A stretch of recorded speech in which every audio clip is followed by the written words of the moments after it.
ქალი, რომელსაც მეუღლე და ორი შვილი დაუხრიტეს. თავად რამდენჯერმე გადაასახლეს, მაგრამ საბჭოთა რეჟიმის წინააღმდეგ ბრძოლა სიცოცხლის ბოლომდე გააგრძელა. მინადორა ორჯონიკიძე, ადამიანი, რომელიც მუდამ იქ იყო, სადაც ქვეყნისთვის მნიშვნელოვანი ამბავი წყდებოდა.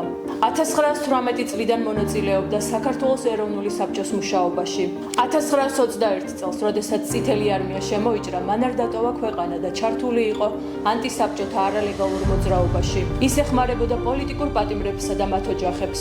ამის შემდეგ იწყება რეპრესიები, რომლებიც მას და მისი ოჯახის თითქმის ყველა წევრს სასტიკად შეეხო. მინადორა დააპატიმრეს, რამდენჯერმე გადაასახლეს და სიკვდილს მხოლოდ იმიტომ გადაურჩა, რომ სამედიცინო განათლება ჰქონდა მიღებული, რის გამოც ის სჭირდებოდათ. მინადორა ორჯონიკიძე, ერთ-ერთი პირველი პარლამენტარი ქალი, რომელიც მიუხედავად ზეწოლისა, არ ღალატობდა საკუთარ ღირებულებებსა და თავისუფლების იდეას.